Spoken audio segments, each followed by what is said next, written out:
How's it going, guys? My name is Zach with the Movie Castle, and today we're going to be taking a look at my movie trading company 99-cent bin haul. I got 7 DVDs to take a look at today, and for those of you guys who don't know, Movie Trading Company is a used media store. Every store will have movies and music and some video games, I believe.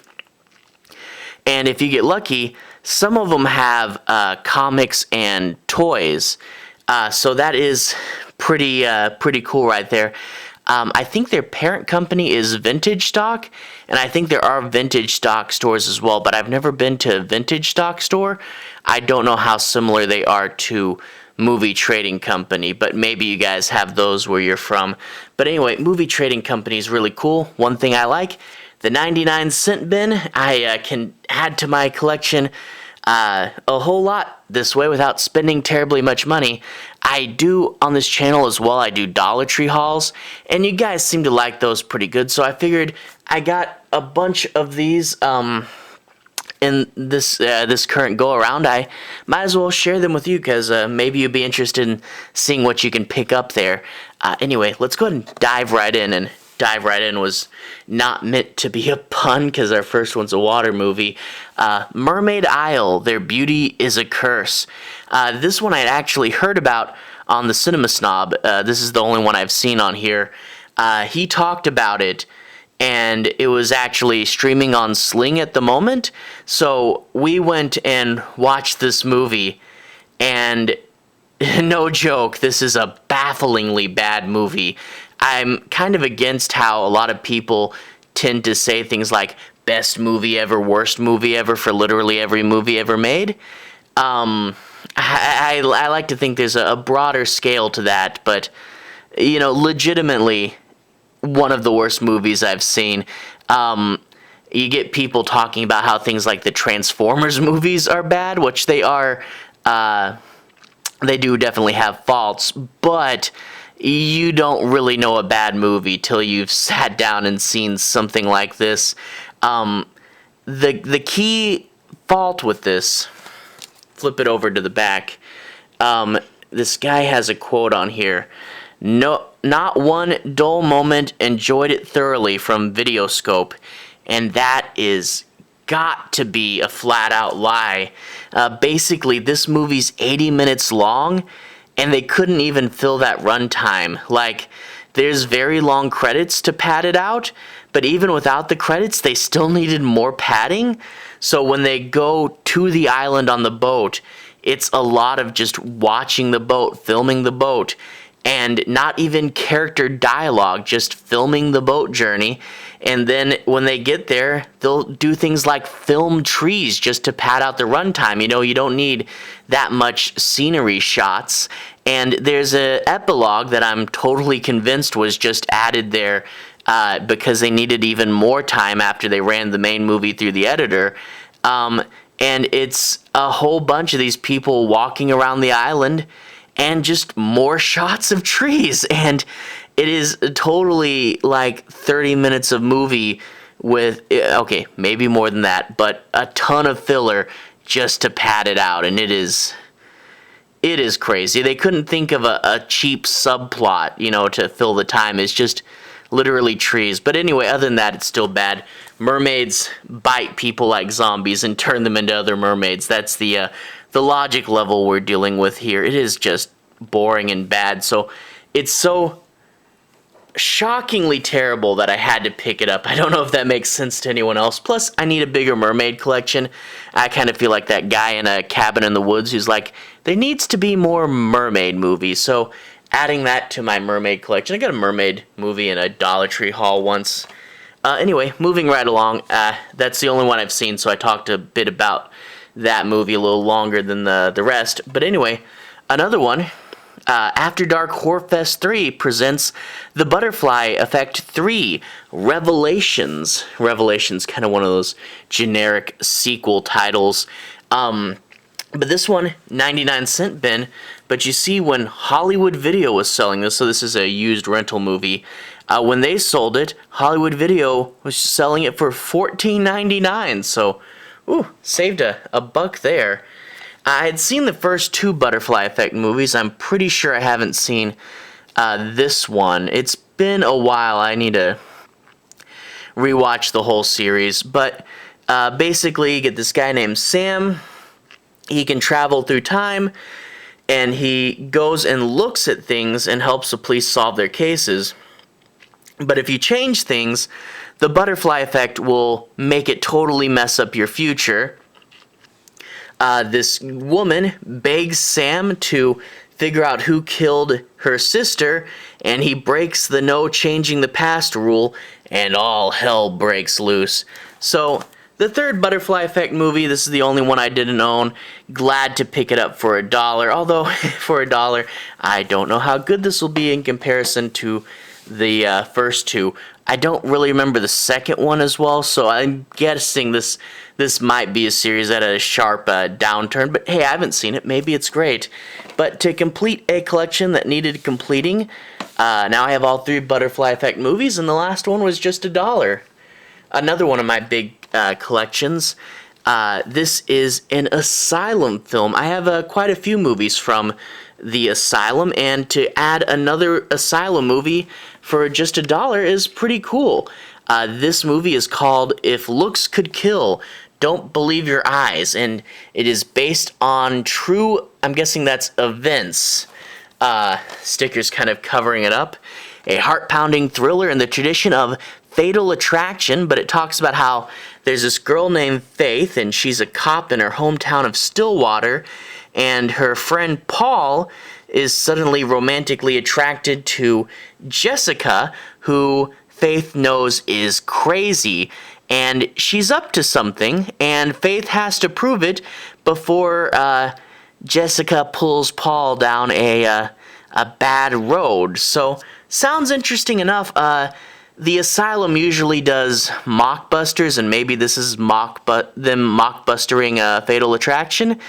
I don't know, but it's something outside of what the Asylum usually does. Usually it's silly creature features or, just generic horror movies. Lots of shark movies. So this is not a typical Asylum movie. I'm wondering how it will do. If there's no big special effects, they're all pretty low budget. It might turn out good.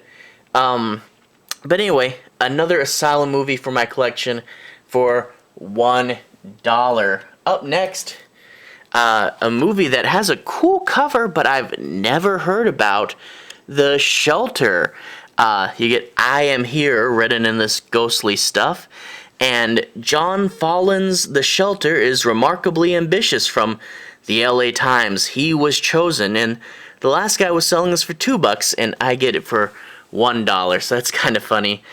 Flip it to the back, and it talks about how a vagrant, Thomas Jacob, finds a 2-story home with the lights on, and he goes in seeking shelter, but once inside, he's haunted, and these ghosts know something about his past, and it sounds like destiny brought him to this house, but will he survive alive? So, cool, the ghosts that know you and can torment you specifically. That's a kind of a ghost story subgenre.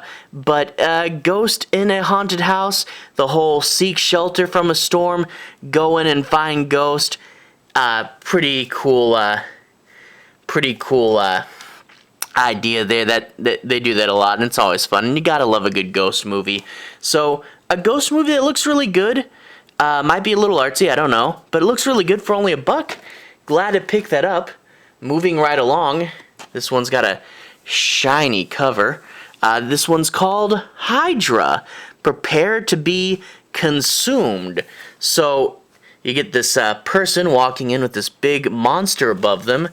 You flip it over to the back, and it talks about how former Marine Tim Nolan is kidnapped along with 3 ex-convicts, and they're forced to participate in a deadly game.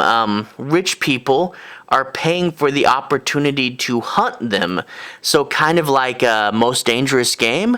But the twist is the island they go to hunt them just so happens to have the Hydra beast on it. So it's And then there, no, not and then there were none. I just said it a minute ago. Most Dangerous Game.